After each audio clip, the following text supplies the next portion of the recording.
Olá, amigos, amigas, boa tarde a todos. Espero que vocês estejam todos bem. Se por acaso você é novo e que acabou de aterrar aqui neste canal YouTube, eu sou a Graça e eu ando a ler a época salazarista em Portugal, portanto, desde a queda da monarquia até à implantação da democracia em Portugal com a Revolução do 25 de Abril de 1974.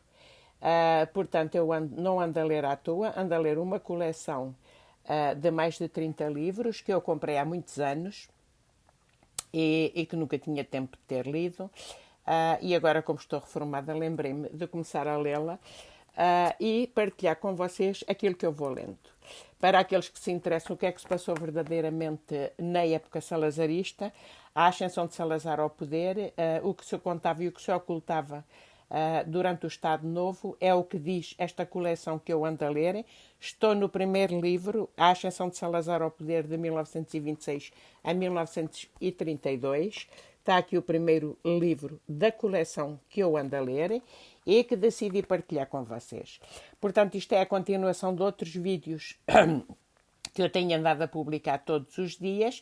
Se você não viu os vídeos anteriores, entre na playlist que vai de 1926 a 1932 e estão lá os vídeos todos seguidos anteriores.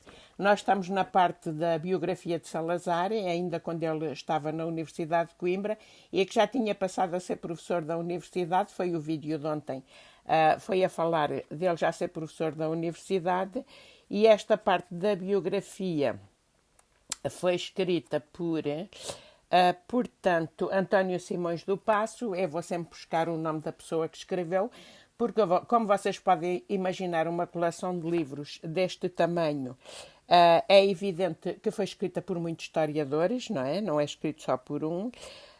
Portanto, nós hoje vamos para a parte em que Salazar foi deputado apenas por um dia, pouco antes da queda da Primeira República em Portugal. E então, o que é que diz esta parte em que Salazar foi deputado apenas por um dia? Diz o seguinte: em abril de 1921, reúne-se em Braga o primeiro Congresso Nacional do Centro Católico Português. Nele são escolhidas algumas figuras não comprometidas com o regime monárquico para serem apresentadas como candidatos a deputados. Um deles é Salazar. Sondado pelo bispo de Coimbra, Salazar recusa. Porém, os dirigentes católicos ignoram a negativa e avançam com o seu nome. As eleições são a 10 de julho de 1921 e Salazar é eleito deputado por Guimarães. No dia 25 de julho de 1921, ocupou o seu lugar na sessão de abertura da nova legislatura. À despedida, terá dito a José Maria Braga da Cruz, também deputado católico, eleito por Braga: atúrios por cá, que eu vou para férias. Em outubro talvez fale. Chegado a outubro, porém, não chegou a falar. A 19 desse mês, deu-se a noite sangrenta. O primeiro-ministro António Granjo e outras figuras gradas da República, como Machado Santos e Carlos da Maia, são assassinados. O industrial Alfredo da Silva escapa por pouco. O Parlamento é dissolvido, sem que Salazar tivesse voltado a sentar-se nas bancadas. Enquanto a Primeira República se ia afundando na crise económica, social e política, o professor de Finanças, na pujança da idade, em abril de 1924, faz 35 anos. Entrega-se à rotina do casarão dos grilos, das aulas na faculdade, das idas ao vimieiro, onde cuida de melhorar a terra, a casa.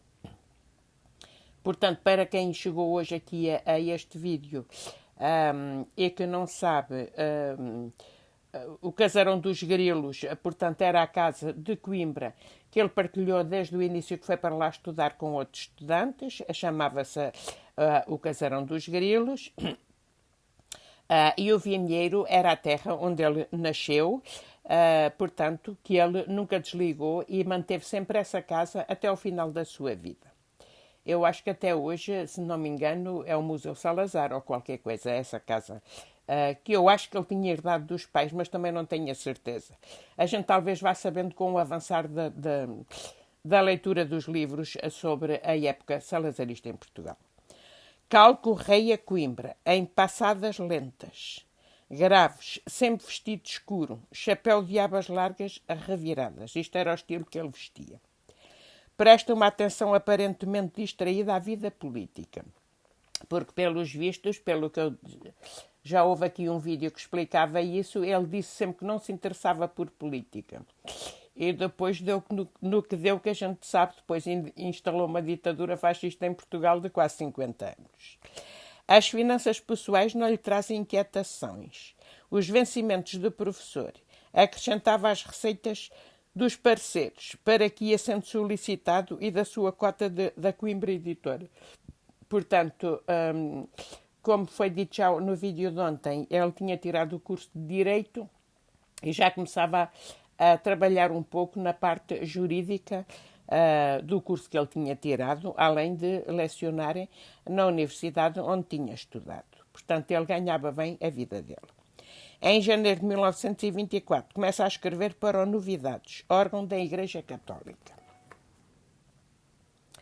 Em abril de 1925, desloca-se à Madeira para umas conferências. 2 dias após o seu regresso do Funchal, a 18 de abril, dá-se uma tentativa de golpe militar, dirigida pelos generais Sinel de Cortes e Raul Esteves. A intentona é derrotada, mas há grande brando na empresa, quando o promotor de justiça, nomeado para julgar os golpistas, general Oscar Carmona, faz a defesa dos réus e o tribunal militar os absolve. O governo de António Maria da Silva demite Carmona da chefia da 4ª Região Militar e o general Ilharco, presidente do Tribunal Militar, de chanceler da Ordem de Cristo. Ainda o processo não acabara e, a 19 de julho, era lançada outra tentativa de golpe, desta vez liderado pelo comandante Mendes Cabeçadas e pelo capitão Jaime Batista.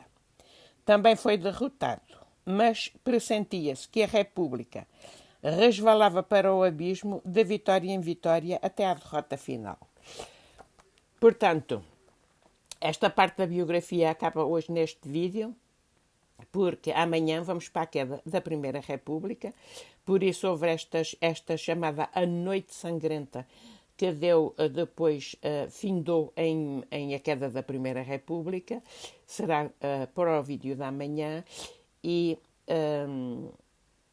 é quando Salazar depois vai entrar para Ministro das Finanças em Portugal. Vão chamá-lo para ele orientar as finanças, porque desde a queda da monarquia o país está completamente instável politicamente, ninguém consegue governar aquilo, portanto havia uma junta militar a governar Portugal até Salazar se apoderar do governo.